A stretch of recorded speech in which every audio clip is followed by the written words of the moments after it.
Have you ever seen someone with a small device on their arm and wondered what it might be?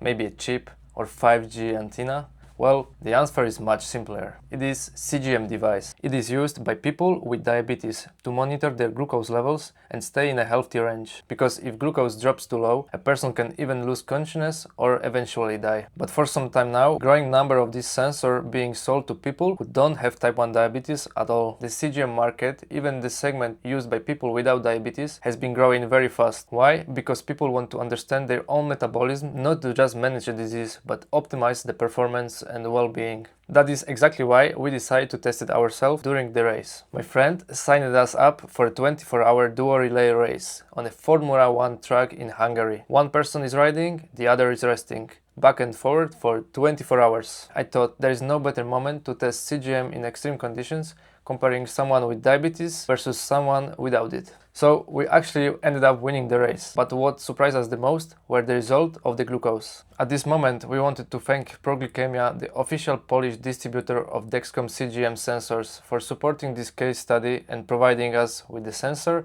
and financial support. I started the race. Meanwhile, Tomasz, the guy without diabetes, was putting on his Dexcom sensor.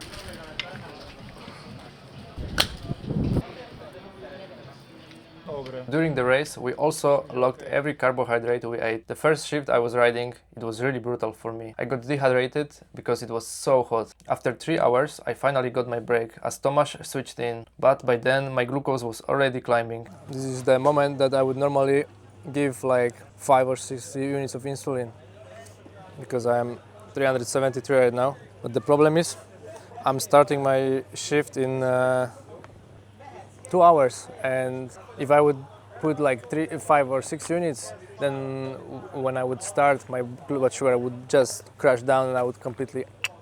So now I had time to rest and eat and log my data that I collected during the race. So actually my Dexcom G7 app, that I have it on my phone, connects directly with my insulin pen Novo Echo Plus. Now I can open in the app this thing that I can scan my insulin pen, and I can actually see on the graph how many units I put in last hours and stuff like that. So it's pretty easy. My glucose is 329, but I cannot put too much insulin, as I said before, because if I do so, after 5 minutes my glucose will be going down, and I already ate pretty a lot of carbs and we have long night coming, so it'll be fun. A couple of hours later, with no sleep, it was time for my night shift. I felt so bad, I genuinely thought I might fall asleep on the bike. Luckily, we had the supporters keeping me motivated through the night. Diego, he said that we really helped him when we were just standing there supporting him. That he wouldn't probably do it without us. So there was something else that I didn't realize I missed. My long-acting insulin that I use once a day. And it affected my glucose massively. So after the race, we actually noticed a clear pattern for Tomasz. Every time he stopped riding, his glucose would spike for around 10 to 15 minutes, and then it started dropping, even while he was eating carbohydrates. And we found something else. The harder the shift in terms of energy output, the bigger his glucose drop was during the break. So my last shift from 9 to 11 AM was actually the best I performed. It was my last switch. Only 2 hours, but it was pretty fast 2 hours because I did almost 37 average speed. And comparing to my previous switch, it was way faster, because before I couldn't really sleep at the night, and at total I slept like 1 hour, so it was not really enough.